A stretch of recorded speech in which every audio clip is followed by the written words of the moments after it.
So I'm not going to lie, this has been one of those videos that I have probably put more research into than I've almost ever done, because today I'm going to attempt to do my second part of my 2025 AFL mock draft, and this is where things get really interesting because there are a ton of academy picks, a ton of matching, all of the above to of course continue with here, meaning that multiple teams are losing picks, and at the end of the day, we truly don't know as fans like what picks are going to be taken through compensation and all of the above with the matchings. We're all kind of just going to be guessing, and I feel like you're going to see a lot of that in this video. But I've done a lot of research to kind of put forward on what picks I think are going to go on, what's going to be happening with that. For example, I do have a player going with the first pick in this video, starting off with pick 11, that gets matched by another team and then they lose a pick a couple picks later. So you guys are going to see how it all goes. It's definitely going to be confusing to some of you who don't know how the academy matching and all of that type of stuff works, especially in a year where almost every player seems to be an academy player. But we're obviously going to do our best here. I think every single AFL YouTuber and AFL journal has had to put a ton of research into this shit, and I'm no different. So I'm going to give it my best go here. But starting off with pick 11, continuing on from last video, obviously, the Melbourne Football Club, I have them selecting Harry Dean, which does get matched by the Carlton Football Club, meaning that I believe Carlton will be losing pick 13. Obviously, a couple picks later. Again, Harry Dean, as a father-son to Carlton, is a really, really good key defender prospect that I certainly believe Melbourne are going to try and bid on, especially considering Stephen May is, well, they wanted him out of the door for starters. You know, Jake Levers, another guy that they almost pushed out of the door. They have a very aging back line, and I think they'll put a bid in here and test their luck. It's obviously not going to work though, because Carlton are 100% going to match this, as they could really use another key defender.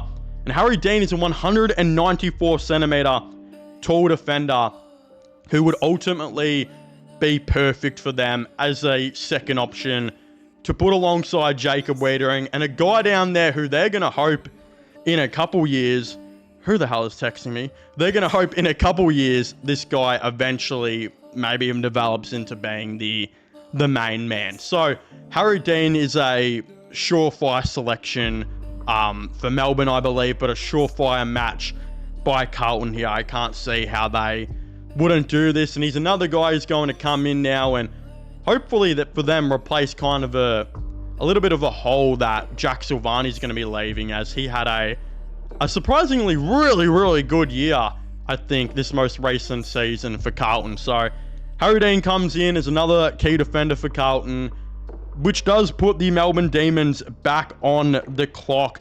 With the 12th overall pick, though, I do have them selecting Sam Grill. Of course, the guy you know, if you guys have been watching the channel for a little bit now, probably know I'm pretty hype on the 182 centimeter inside midfielder slash halfback. Would absolutely be a perfect fit for this Melbourne midfielder. Perfect fit to go alongside a Harvey Langford. You know, he adds that burst from the stoppage, the speed that I believe they could 100% be looking at and trying to use in there as well.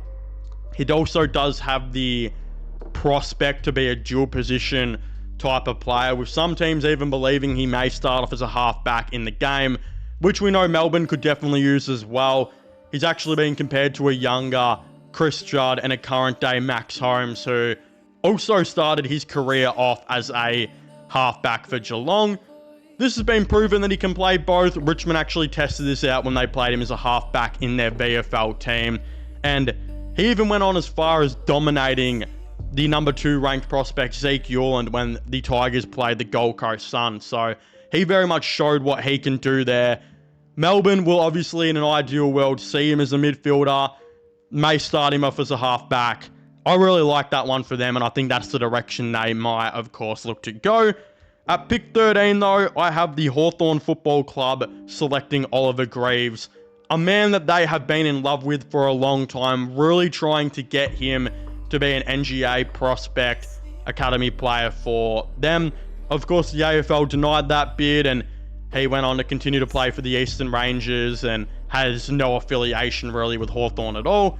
But I believe the Hawks are still really interested in him. I think they could really use him as a player. 191 centimeter guy who's a really tall inside midfielder who can also push forward. Actually had a 4-goal, 30-plus disposal game, I believe, for the Eastern Rangers in the prelim. Insane stuff. I think is a very promising prospect. Also kicked a goal and was one of the best on for the Eastern Rangers in the grand final as well. A proven player who can come in and add some really nice depth to this Hawthorn team.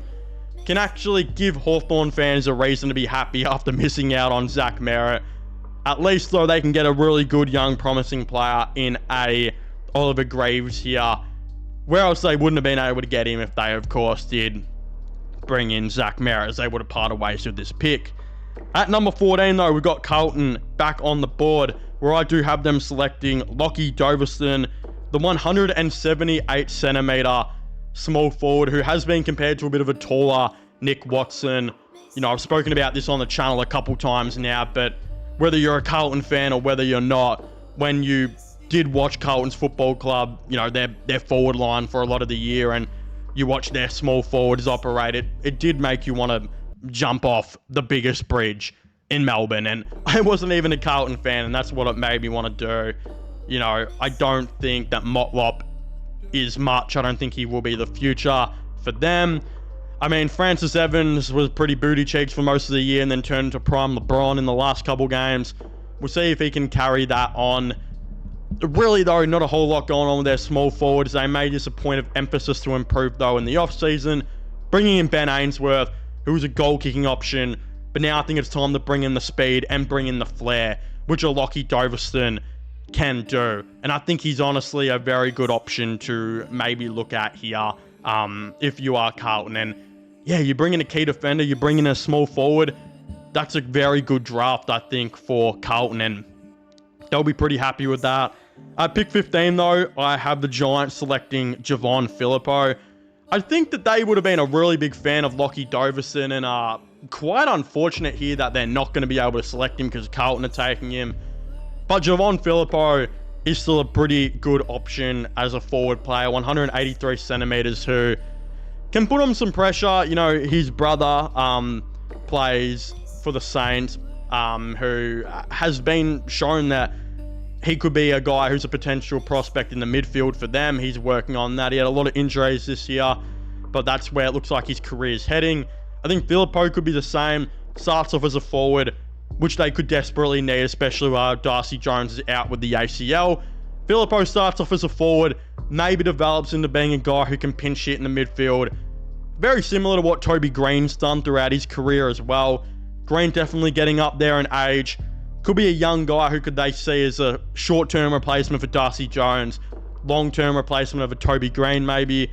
That's why I kind of like this selection for them. You know, they unfortunately couldn't get Dovaston, but this feels like the next best option, so I kind of like that.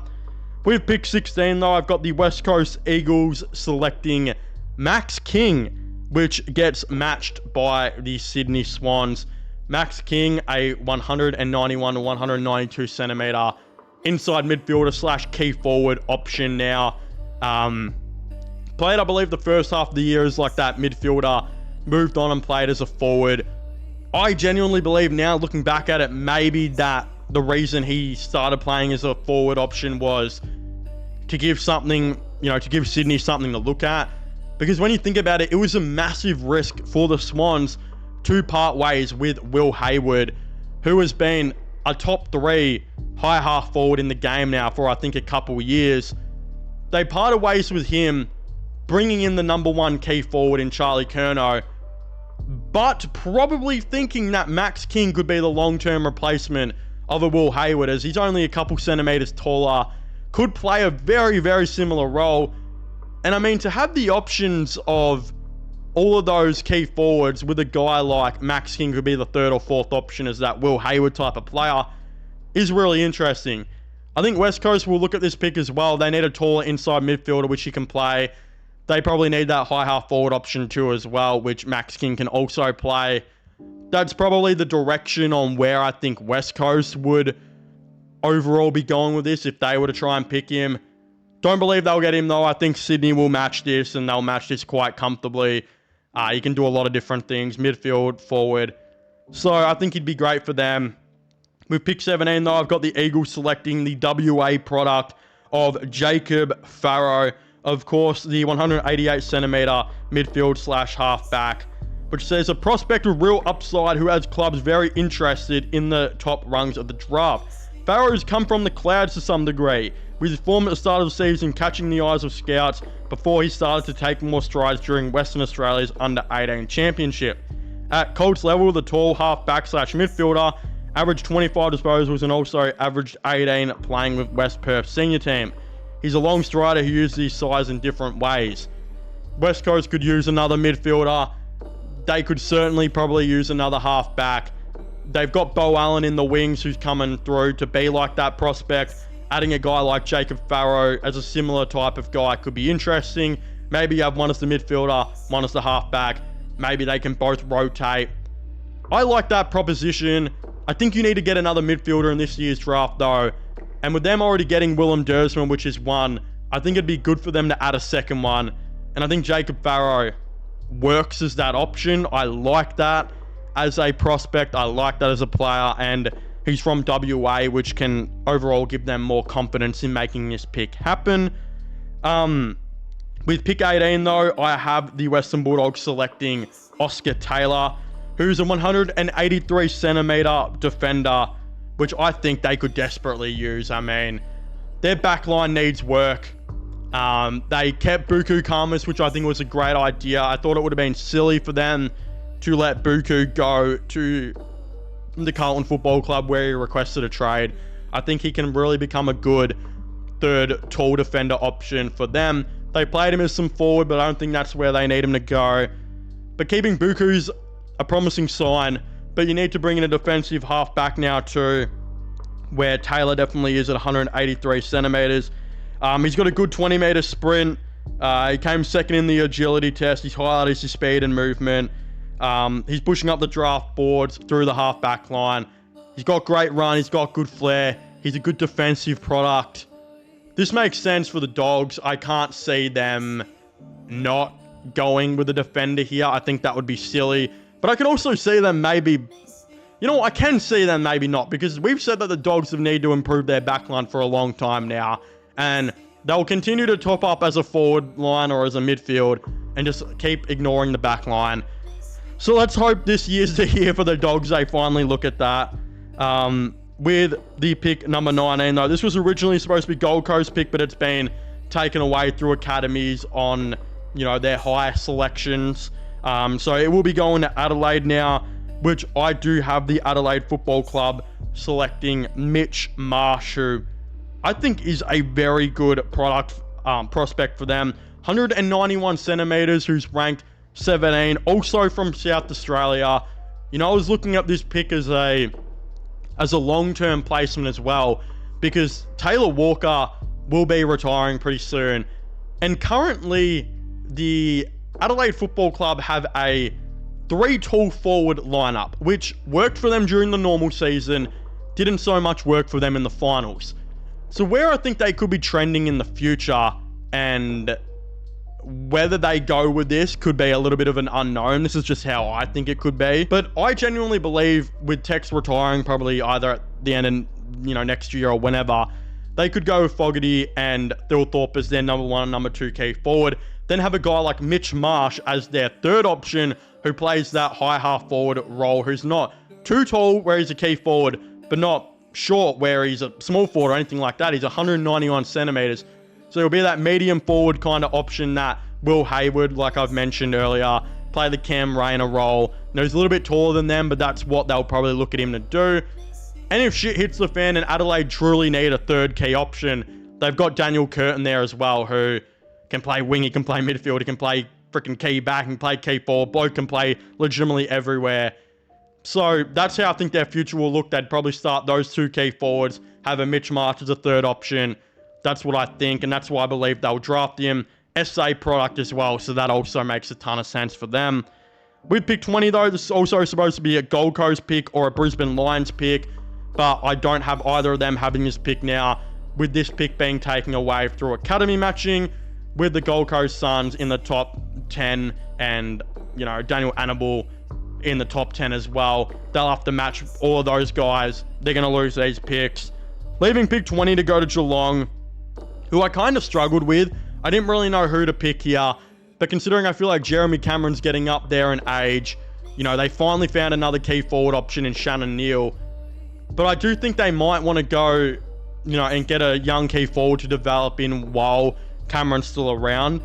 I think Aiden Schobert, who is like ranked pick 10 at this point, ranked pick 11, would be a good prospect. Typical Geelong, getting a steal at pick 20 here.